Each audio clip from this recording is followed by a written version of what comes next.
Hello students and welcome back to education eternity. Class 10th आपके लिए है आज के chapter that is acid bases and salt. तो study of acid bases and salt. तो सबसे पहले हम लोग बात करने वाले हैं एसिड के बारे में। तो एसिड जो बेसिकली जो वर्ड एसिड है इसको हम लोगों ने डिराइव किया था सार से। सार टेस्ट होता है सार से। तो ये एक लैटिन वर्ड जो एसिडस होता है उससे आया बेसिकली। तो कुछ एसिड्स में जैसे vinegar, lemon juice, grapes, fruit juice, ये सब सार टेस्ट का होता है। ठीक, तो ये बताता है कि इसमें एसिड के कुछ प्रेजेंस है। तो एसिड के बारे में अब मैं बताता हूँ। Acid should not be tested by testing them. ठीक है, एसिड को कभी भी टेस्ट करके उसको टेस्ट नहीं करना चाहिए, because some acids would be dangerous, even deadly. ठीक है, तो इसलिए भैया एसिड को कभी भी आप टेस्ट मत करिएगा। अच्छा, अब एसिड के बारे में अगर मैं आपको एक चीज़ बताऊं, क्लियरली बताऊं कि एसिड होता क्या है, तो N acid is a chemical compound which on dissolution in water yields hydronium ion. Hydronium ion क्या होता है? H3O+, ये इसको हाइड्रोनियम कहते हैं। जो हाइड्रोनियम आयन को यील्ड करे as the only positively charged ion, वो उसको हम कहते हैं कि ये हमारा एसिड है। जैसे कि HCl का एक्वस सॉल्यूशन लेंगे आप, उसको डिसोसिएट कर देंगे तो H+ और Cl- में हो जाएगा। एंड देन ये जो H+ है हाइड्रोजन का, यही आपके H2O के साथ रिएक्ट कर देता है और हाइड्रोनियम आयन बना देता है। ठीक, अच्छा एक चीज और देख लीजिए आप, HCl को H2O में ही करा देंगे अगर, तो भी हाइड्रोनियम आयन और क्लोरीन आयन निकल आता है। ठीक, HNO3 जो कि हमारा नाइट्रिक एसिड है, उसको भी आप वाटर के साथ करा दीजिए रिएक्ट, तो हाइड्रोनियम आयन अलग और NO3- अलग हो जाएगा। ठीक है, तो यहाँ से आ गया। अच्छा, एक चीज, formation of hydronium ion. Hydronium ion का फॉर्मेशन कैसे होता है देखिए अब मैं आपको समझाता हूँ। तो अगर आप ध्यान दीजिए, HCl है तो HCl में जो क्लोरीन है और H2O में मतलब ऑक्सीजन का जो O है, ये actually they are more electronegative than hydrogen.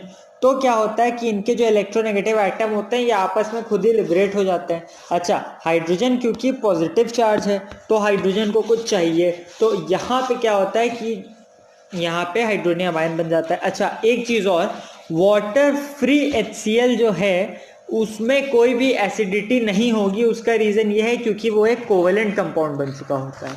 ठीक है, तो ये एक मतलब कह सकता हूँ छोटी चीज थी जो मैंने आपको बता दी। अब एसिड कितने तरीके के होते हैं ये जान लीजिए। दो तरीके के होते हैं। सबसे पहले बेसिस ऑफ सोर्स के हिसाब से बता रहा हूँ। सोर्स के हिसाब से दो होते हैं, एक होता है ऑर्गेनिक एसिड, एक होता है इनऑर्गेनिक। इनऑर्गेनिक एसिड को ही मिनरल एसिड भी बोला जाता है। तो ऑर्गेनिक एसिड्स के बारे में, organic acids are the acids which are present in animal और प्लांट मटेरियल। ठीक, वो ऑर्गेनिक होते हैं। जैसे इथेनोइक एसिड, इथेनोइक होता है CH3COOH। फिर methanoic acid HCOH। Lactic acid, lactic acid आपका सार मिल्क में होता है। ठीक, सिट्रिक एसिड, जितने भी आपके सिट्रस फ्रूट हैं जैसे कि लेमन हो गया, ऑरेंज हो गया, इन सब में। ठीक, इनऑर्गेनिक एसिड्स को हम लोग मिनरल एसिड्स कहते हैं। ठीक है, अब यहाँ पे बात आती है कि ये होते कौन से? Acids which are derive from minerals are called inorganic और mineral acids. Some of them are carbonic acid, जैसे कार्बोनिक एसिड कोक में होता है। ठीक है, या जितनी भी आपकी फिजी ड्रिंक्स होती हैं उसमें होता है। ठीक, अच्छा, बहुत से ऐसे मिनरल एसिड्स आपके हैं जो कोरोसिव होते हैं नेचर में। कोरोसिव इन नेचर आपको समझ में आ रहा है? नहीं, कोरोसिव मतलब मान लीजिए अगर एसिड आपके हल्के से कहीं छू जाए स्किन में तो आपकी स्किन जल जाती है।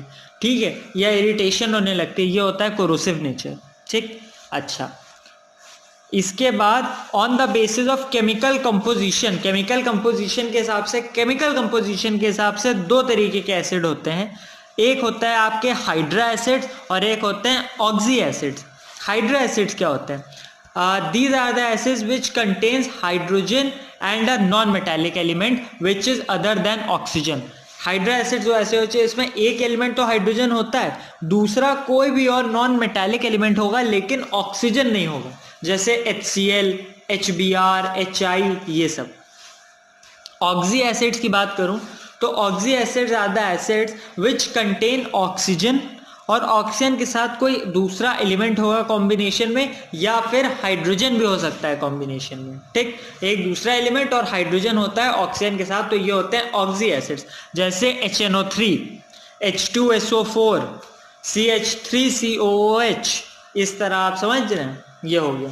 इसके बाद on the basis of basicity, basicity of N acid क्या है? तो basicity of N acid is the number of hydronium ions which can be produced by one molecule of N acid in aqueous solution. ठीक, aqueous solution state में जितने number of hydronium ions produce कर सकता है एक molecule एक acid का, उसी को हम कहते हैं उस एसिड की बेसिसिटी। ठीक, अब बेसिसिटी के हिसाब से एसिड कितने तरीके के होते हैं? सबसे पहले आता है आपका मोनोबेसिक। अब मोनोबेसिक एसिड्स क्या हैं? These are the acids which on complete dissociation produce one hydrogen ion per molecule, एक ही हाइड्रोजन आयन हो पर मॉलिक्यूल। जैसे HCl है तो H+ और Cl- दे देता है। डाइबेसिक एसिड क्या होते हैं? These are the acids which on complete dissociation gives two hydrogen ion, जो दो हाइड्रोजन आयन देते हैं। जैसे H2SO4 को ले लीजिए आप, तो ये हो जाएगा 2H+ and plus SO4-2। ठीक, तीसरा है ट्राइबेसिक एसिड। ट्राइबेसिक एसिड वो होते हैं which on complete dissociation gives 3 hydrogen ions per molecule. ठीक, जैसे H3PO4, यहाँ पे हो जाएगा 3H+ और PO4-3 चार्ज। ठीक, तो यहाँ पे अब आप समझ गए कि बेसिसिटी किस हिसाब से हो रही है। अब on the basis of strength, strength भी होता है। स्ट्रेंथ के हिसाब से एक स्ट्रॉन्ग एसिड होते हैं और एक वीक एसिड होते हैं। स्ट्रॉन्ग एसिड्स की बात करते हैं, acids which dissociate almost completely in their aqueous solutions, उनको हम स्ट्रॉन्ग एसिड्स कहते हैं। और वीक एसिड्स कौन से होते हैं?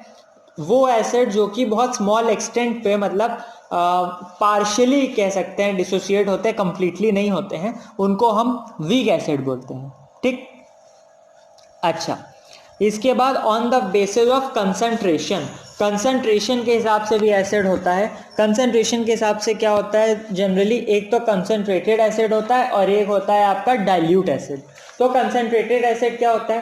कंसंट्रेटेड एसिड वो होता है जिसमें हाई परसेंटेज होता है एसिड का with respect two aqueous solution. मतलब आप ये मान के चलिए पूरा एसिड ही है, उसमें कुछ पानी वानी ज़्यादा नहीं मिला है, तो वो हो गया आपका कंसंट्रेटेड। ये कोरोसिव होता है, मतलब इससे खतरा ज़्यादा रहता है। दूसरा होता है आपका dilute acid, and acid having relatively low percentage of acid in its aqueous solution. मतलब एसिड का कंटेंट कम हो, उसमें पानी वानी भी मिला हो, तो उसकी डाइल्यूट स्टेट होती है। और जनरली लैब में जो भी प्रैक्टिकल कराया जाता है ना आप लोगों को, उसमें आप लोगों को डाइल्यूट एसिड ही दिए जाते हैं, पूरा कंप्लीट एसिड नहीं दिया जाता है।